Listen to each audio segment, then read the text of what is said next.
The screen flickers, a collage of voices, a symphony of manufactured consent. From a polished studio in New York, a CNN anchor with a concerned furrow in his brow speaks of an increasingly aggressive de-dollarization push led by Beijing and Moscow. The chyron flashes, the dollar's dominance under threat? Cut. A BBC correspondent stands before the Kremlin, breath misting in the cold air, talking about a new axis of economic power, determined to break free from the shackles of American financial hegemony. Cut. The sharp, confident tones of an RT broadcaster declare, the multipolar world is not a future possibility, it is a present reality. Nations are reclaiming their sovereignty. Headlines from the Wall Street Journal, the Financial Times, and China Daily swim across the screen, each telling a different version of the same story. BRICS Summit. Gold-backed currency, new development bank, a world, they tell you, that is splitting in two. You see the narrative they are painting, don't you? It's a compelling drama, a blockbuster for the 21st century.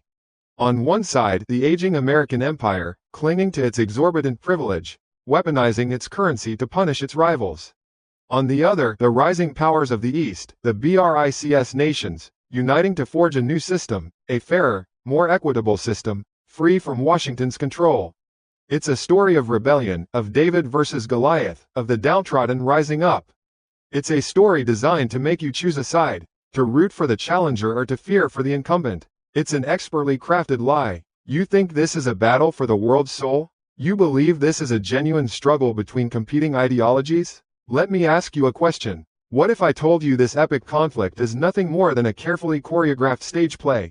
What if I told you that both sides, the declining West and the rising East, are merely actors reading from the same script? That this grand war for economic supremacy is a meticulously managed demolition of the old world, designed to herd every single one of us into the same, single, global enclosure?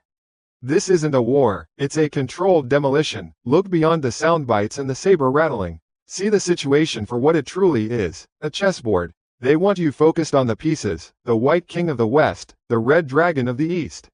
They want you to analyze their moves, to celebrate their victories, to mourn their losses. They want you to be so engrossed in the game that you never think to look up from the board. To see the two players. To notice that their faces are hidden in shadow. To realize that they aren't competing against each other at all. They are working together. They are playing against you. The entire de-dollarization narrative is a masterstroke of psychological manipulation. It is built on a simple, yet profoundly effective, principle, problem, reaction, solution. First, they create the problem. The United States, playing its designated role, abuses the power of the dollar. It's not a mistake. It's not hubris. It is a calculated strategy. They impose sanctions, freeze assets, and cut nations off from the global financial system. They make the dollar not just a currency, but a weapon. They make the current system intolerable. Second, they wait for the reaction. The world, justifiably, recoils in fear and anger. Nations cry out for an alternative. They desperately search for an escape route from the dollar's prison. The public, watching their own currencies inflate away and their leaders bow to foreign pressure, grows weary and anxious. They crave change. They demand that something must be done. Third, they present the solution. And just in time, the saviors from the East ride in. The BRICS bloc, a seemingly organic alliance, offers a gleaming alternative. A new currency, a new payment system, a new world order promising sovereignty and respect. It looks like the answer. It feels like liberation, but it is the other jaw of the very same trap. Do you honestly believe these are opposing forces? One side creates the disease, the other sells you a pre-packaged cure. They aren't fighting each other, they are forming a pincer movement, a colossal strategic maneuver with all of humanity caught in the middle. The path leading from Washington and the path leading from Beijing do not diverge. They are converging on a single destination. We are being funneled. Right now, as you listen to this, the architects of the next system are laying the fiber optic cables, writing the code, and finalizing the protocols for a world where your financial freedom is a relic of the past. Don't be fooled by the flags or the anthems. The power is not shifting from one group of nations to another. It is being consolidated upwards, away from nations altogether, into the hands of a small, unelected cabal of global financiers and technologists who owe allegiance to no country, only to their own agenda of total control. So, before you cheer for the dollar's demise, before you place your hope in a new BRICS currency, you must stop and ask the most important question: cui bono? Who benefits? It isn't the American citizen, who will see their savings wiped out. It isn't the Chinese or Russian citizen, who will be the first test subjects in a new digital panopticon. It isn't the farmer in Brazil or the tech worker in India. The winners are the ones you never see on the news. The ones in the boardrooms in Basel, in the private forums in Davos, in the unseen networks that connect the world's central banks and asset management firms. The ones who own both sides of the board. This is not a game you can win by picking a side. The only way to win is to refuse to play. You must first understand the rules of their game, and then you must reject the board itself. Because if this is all just a grand theater, a meticulously planned production, then the next logical question we must ask ourselves is, who wrote the script? Who is the director? In the next chapter, we will pull back the curtain. We will dare to look at the faces in the shadow. We asked who wrote the script. Who is the director of this grand geopolitical theater? To find the answer, you must look away from the stage in Washington and Beijing. You must lift your eyes above the frantic movements of the political actors and look into the shadows of the wings, into the director's booth high above the audience. There you will not find presidents or premiers. You will find bankers. The play's script is not written in parliaments or congresses. It is drafted in the quiet, opulent boardrooms of a handful of organizations whose names are seldom mentioned on the nightly news. They are the true architects of the coming order. Their loyalty is not to a flag, but to the plan. Let's begin in a quiet city in Switzerland. Basel, home to an institution with more power than most nations, yet one you've likely never heard of. The Bank for International Settlements, or BIS. It is the central bank for the world's central banks. An unassuming tower of concrete and glass that serves as the global nexus point for the very people who control the world's money supply. They do not work for America. They do not work for China. They work for the system itself. And what system are they building? Listen to the words of their own general manager, Augustin Carstens. Speaking about the future of money, he stated that with central bank digital currencies, or CBDCs, the central bank will have absolute control on the rules and regulations that will determine the use of that expression of central bank liability, and they will have the technology to enforce that. Read that again. Absolute control. He didn't hide it. He announced it. This isn't a conspiracy theory. It is a statement of intent from the man at the very top of the global financial pyramid. If the BIS is the chief architect, then the World Economic Forum in Davos is its public relations department. The WEF is where the script is refined, polished, and sold to the world's political and corporate leaders. It's where phrases like, the Great Reset, are coined. It's where Klaus Schwab can look into a camera and envision a future where you will own nothing and you'll be happy. Have you ever stopped to ask how such a world would function? How could you be made to own nothing? You would need a system where your access to resources is not a right, but a privilege, granted or revoked at a moment's notice. You would need programmable money. You would need a CBDC, the very tool the BIS is busy perfecting. The WEF provides the utopian narrative, the BIS provides the dystopian mechanism of enforcement. One sells the dream, the other builds the cage. Do you still believe in the illusion of conflict? Let's put it to the test. If the United States and China are truly locked in an existential economic struggle, why are their central banks working hand in hand with the BIS on the same projects? Look up Project M Bridge. It is a joint venture exploring cross-border CBDC payments, and its participants include the central banks of China, Thailand, the UAE, and the BIS Innovation Hub. The U.S. Federal Reserve is an active observer, contributing its technical expertise. This is not the behavior of adversaries. This is the behavior of regional managers collaborating on a global product rollout. They are not fighting over who controls the old system. They are jointly building the infrastructure for the new one. The Western thesis of the dollar and the Eastern antithesis of a BRICS alternative are merging into a global synthesis, a single, interoperable network of CBDCs, overseen by the technocrats at the BIS. And who finances this entire production? Who profits regardless of whether the American eagle or the Chinese dragon appears to be winning on the world stage? Follow the money. You will find two names appearing again and again, BlackRock and Vanguard. These are not mere companies, they are asset management leviathans. They are the largest shareholders in almost every major corporation in the West, from Apple to Pfizer, from JP Morgan to Boeing. And where is their money in China? They are also major investors in Chinese giants like Tencent and Alibaba. They own the stage, the actors, the lighting rig, and the seats you're sitting in. Their interest is not in the victory of one nation over another. Their interest is in the stability and control of the global system as a whole. A controlled demolition of the old, debt-ridden dollar system and the smooth transition to a new, digitally controlled one is not a threat to them. It is the greatest business opportunity in human history. This is the Gong Kim, the pincer movement, I spoke of. It is now closing. The West, playing its part, creates the problem, the weaponization of the dollar, runaway inflation, and unsustainable debt. This generates the global reaction, fear, anger, and a desperate cry for an alternative. And right on cue, the East presents the pre-planned solution, a new digital currency paradigm, promoted as fair and sovereign, but built on the very same foundation of centralized control. Do not be mistaken, the collapse of the dollar will not be the dawn of freedom you have been led to expect.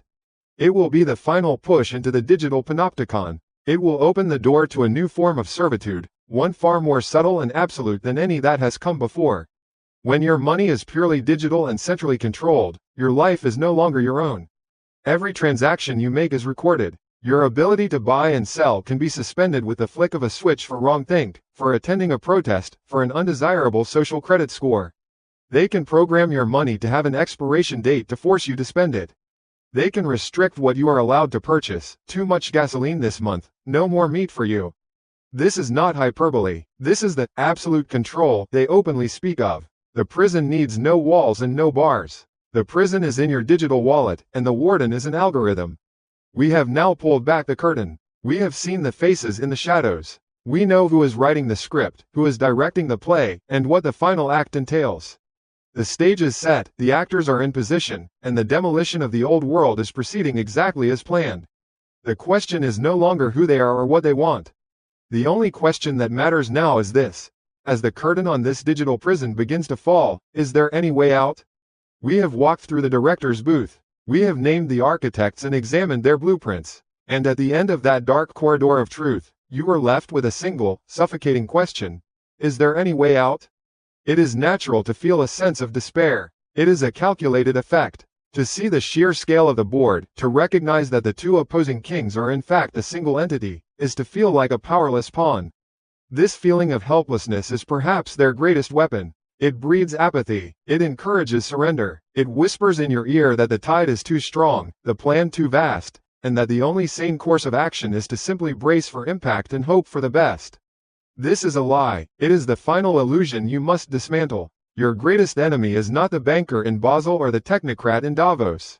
Your greatest enemy is the belief that you are irrelevant. It is the quiet acceptance of the narrative they have authored for you. Your silence is their consent. Your inaction is their mandate. The power they wield is not absolute, it is granted, day by day, by the billions of people who choose not to question, not to speak, and not to act. The war for the future is not a war of tanks and armies. It is a war of consciousness. And in that war, you are the front line. Before we speak of an escape, you must understand the true nature of the cage. Forget the abstract term, CBDC. Let us call it what it is, a license to exist. Imagine a world where your digital wallet is not an account you own, but a leash they hold. Imagine your money with an expiration date, forcing you to spend, not save, to keep the wheels of their economy turning. Imagine your purchases being denied because an algorithm has decided you have consumed your carbon ration for the month. Imagine making a donation to a cause they deem problematic, and finding your ability to transact simply switched off. This is not a dystopian fantasy. This is the openly stated goal. Absolute control. A world without cash is a world without privacy. It is a world without dissent. It is a panopticon where every transaction is a confession, and the warden can punish you not for breaking a law, but for violating a preference. This is the world they are building, brick by digital brick, while they distract you with the theater of geopolitical conflict on your television screen. So, what is the way out? The path does not begin with a revolution in the street. It begins with a revolution in your mind. You are standing at a fork in the road. One path is brightly lit, smoothly paved, and lined with promises of convenience, safety, and security. It is the path of the digital wallet, the universal basic income, the smart city. It is the path of owning nothing and being happy. At the end of this path, there is a gate. It is a comfortable, technologically advanced gate, but it is a gate to a prison. The other path is dark. It is unpaved, uneven, and uncertain. It demands work. It demands courage. It demands that you take responsibility for your own freedom. This is the path of resistance. And it is walked in 3 steps. First, you must wake up. This is not a call for paranoia, it is a call for radical intellectual self-defense. Stop passively consuming the information fed to you. Start actively seeking the truth. Question every headline. Ask, cui bono? Who benefits? Read their own documents. The Bank for International Settlements, the World Economic Forum, the major central banks, they publish their plans. They hide in plain sight because they believe you are not looking. Prove them wrong. Turn off the television and open their reports. The information is there. The script is written down. Read it. Second, you must share the truth. The architects of this system thrive in darkness and silence. They are counting on the fact that these topics are too complex, too conspiratorial for polite conversation. They are counting on your fear of being ridiculed. You must break this spell. You must be the one to start the uncomfortable conversation. Your voice is a weapon they cannot control. Send this information, and others like it, to the people in your life. Start with 5 people you trust. Just 5. If each of them tells 5 more, the fire of awareness spreads faster than any propaganda they can broadcast. You are not an individual shouting into the void. You are a link in a chain of awakening. Fa vo su I am lang. Break the silence. Third, and most critically, you must ACT. Awareness without action is meaningless. You must begin to build your own lifeboat while their ship is still being scuttled. The antidote to their centralized system is decentralization. Learn about the tools of financial sovereignty that exist outside their control. This is not financial advice, but a call to education. Investigate what real money is, assets that cannot be printed out of thin air, that have no counterparty risk, that do not require permission to own or use. Gold, silver, truly decentralized cryptocurrencies that are not corporate-controlled projects masquerading as populist tools. Diversify your assets out of a system that is being deliberately demolished. Prepare for volatility, not as a victim, but as an informed participant who has taken steps to protect their family and their future. Taking these steps is not just about financial prudence, it is a declaration of independence. It is you telling them, my life, my property, and my freedom are not yours to program. They can build the prison, but you must choose to walk into it. They can offer the gilded cage, but you must be the one to accept the key. The choice between the world they envision and a future of freedom is made with every article you choose to read, every conversation you dare to have, and every action you take to reclaim your own sovereignty. The battle for the soul of the 21st century has just begun. And you have a part to play. But did you know that the very technology underlying this control grid, the core infrastructure behind both the Chinese and Western CBDC projects, may originate from the same handful of private tech corporations? In the next chapter, we will unmask the invisible architects, the private contractors who are forging the very chains of this digital world.